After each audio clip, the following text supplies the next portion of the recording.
ये है 48 laws of power. 48 laws of power. 48 laws of power. The 48 laws of power. The 48 laws of power. And the 48 laws of power. 48 laws of power. 48 laws of power. एक ऐसी book जिसको United states and और कुछ countries के prisons में ban कर दिया गया है, क्योंकि इसके लॉज इतने ज़्यादा पावरफुल और मैनिपुलेटिव हैं कि अगर कोई भी इंसान इनको जान ले तो वो पावर को डिमांड नहीं बल्कि डिजर्व करने वाला बन जाएगा। और ये लॉ 3000 सालों से चलते आ रहे हैं, क्योंकि इतने पुराने समय से लोग इन लॉज को अप्लाई करते आ रहे हैं, जिसके कई एग्जाम्पल्स एंड स्टोरीज हमें इस बुक में मिल जाएंगे। अब 48 के 48 लॉज बहुत खतरनाक है, जो कि तुम्हें किसी को भी मैनिपुलेट करने के लिए, इन्फ्लुएंस करने के लिए और अपना काम जल्दी निकलवाने के लिए इम्पोर्टेंट है। बट इसमें से एक लॉ है जिसमें बाकी के 47 लॉज समा सकते हैं, और ये लॉ पावर के साथ साथ लाइफ का भी एक one of the best lesson सिखाता है। The most important law in the 48 laws of power is law number and वो है सबसे last law number 48, assume formlessness. मतलब ऐसा दिखाओ कि तुम्हारा कोई फॉर्म नहीं है, तुम एडेप्टेबल बनो, पानी की तरह बनो। अगर पानी को कप में डालोगे तो वो कप का शेप ले लेगा, अगर उसको जार में डालोगे तो जार का शेप ले लेगा, और उसको किसी भी चीज में डालो वो उसका शेप ले लेगा। क्यों? क्योंकि उसका कोई शेप ही नहीं है। वाटर इज शेपलेस, एंड ये एग्जैक्ट चीज ब्रूस ली भी कहते हैं। Be formless, shapeless, like water. Now water can flow or it can crash. Be water, my friend.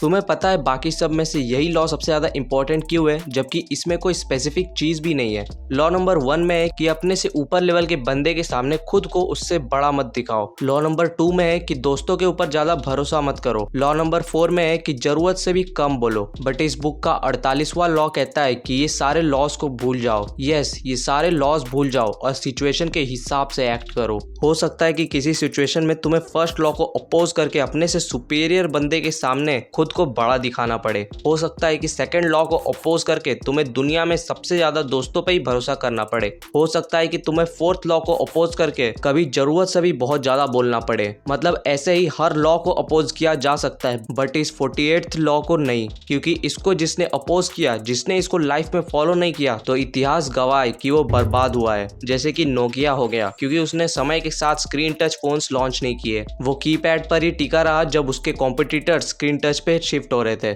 दोस्तों, इस सब का यही मतलब है कि लाइफ में, इस दुनिया की पूरी हिस्ट्री में बहुत सारी चीज़ें हुई हैं, बहुत सारे कॉन्सेप्ट्स हैं, बहुत सारी प्रॉब्लम्स हैं, एंड लाइकवाइज बहुत सारे सॉल्यूशंस भी हैं। और इस प्रॉब्लम के लिए ये वाला सॉल्यूशन है, इस सिचुएशन के लिए ये वाला रूल है। ऐसे कई लॉज बन चुके हैं और स्टैंडर्ड सेट हो चुके हैं कि नहीं, यही है मतलब यही है। और इसलिए बहुत सारे कन्फ्यूजन्स भी हैं। इस बात का कन्फ्यूजन कि किस सिचुएशन में हमें क्या करना चाहिए। एक तरफ लोग ये बोलते हैं कि एक ही जिंदगी है तो इसको एंजॉय करके जियो और मजे करो, और एक तरफ लोग बोलते हैं कि एक ही जिंदगी है तो कुछ करके जाओ। एक तरफ जल्दी का काम शैतान का होता है ऐसा बोलते हैं, और एक तरफ नेक काम में देरी कैसे। एक तरफ हमने ये सुना है कि सिर्फ एक काम पर फोकस करो, सिर्फ किसी एक चीज को मास्टर कर लो, और एक तरफ हमने सुना है कि मल्टी टैलेंटेड बनो, ज्यादा से ज्यादा चीजें सीखो और उनमें एक्सपर्टीज हासिल करो। एक तरफ हम पावर ऑफ साइलेंस देखते हैं, और एक तरफ ये सुनते हैं कि कम्युनिकेशन स्किल्स कितनी इंपॉर्टेंट है। एक तरफ हम लुक्स डजंट मैटर वाले नारे लगाते हैं, और एक तरफ सिर्फ लुक्स अच्छे करने के लिए हम जिम में जाते हैं और हाउ टू इंक्रीज लुक्स वाले वीडियोस देखते हैं। और इसी बहुत सारे कंफ्यूजन से बहुत सारी चीजें हैं। देखो, हमारे ब्रेन को ना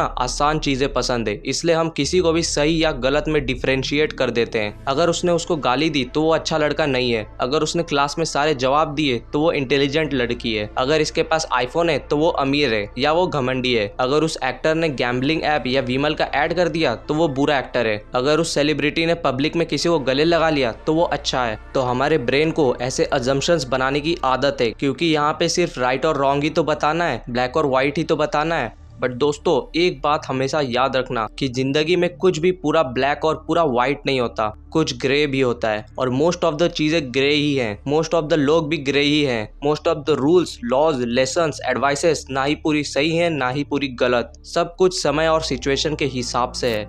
दुनिया ने उसको ही पावरफुल समझा है जिसने समय और सिचुएशन के साथ खुद को बदला है। वैसे ही सबके अलग अलग पर्सपेक्टिव्स एंड बिलीव्स होते हैं। कोई मानता है कि भगवान नहीं होते और कोई मानता है कि भगवान होते हैं, और दोनों ही बहुत ही स्ट्रांगली बिलीव करते हैं। कोई मानता है कि नजर लगती है और कोई मानता है कि नजर नहीं लगती। कोई एस्ट्रोलॉजी को एकदम बकवास मानता है और किसी के लिए तो वही सब कुछ है। देख रहे हो कितने कॉन्ट्राडिक्शंस हैं। मैंने 7th स्टैंडर्ड की साइंस की बुक में एक चैप्टर पढ़ा था जिसका नाम था शायद एडेप्टेशन, जिसका मतलब है सिचुएशन के हिसाब से बदलना। तो उसमें यह था कि जो जानवर जिस इन्वायरमेंट में रहता है वो वैसा ही बन जाता है या वो वैसा ही बनाया गया है। डेजर्ट वाला एनिमल जैसे कि कैमल के हम्स ऊंचे होते हैं ताकि वो उसमें खाना और पानी स्टोर कर पाए, क्योंकि वहाँ पानी और खाना बहुत मुश्किल से मिलता है। उनकी स्किन मोटी होती है ताकि वो हीट से बच पाए। उनके पैरों के सोल फ्लैट होते हैं ताकि वो जमीन में ना घुसे। बट अगर उसको कोल्ड रीजन में लाया जाए तो वो सरवाइव नहीं कर पाएगा। उसी तरह एक याक के ऊपर बहुत फर होता है जो उसको ठंड से बचाता है। उसके लंग्स एंड हार्ट बड़े साइज के होते हैं ताकि वो इतने कोल्ड रीजन में भी ज्यादा हाइट पर जाकर सांस ले पाए। और उसकी बॉडी बहुत स्ट्रांग होती है ताकि वो पहाड़ों पे भी चल सके।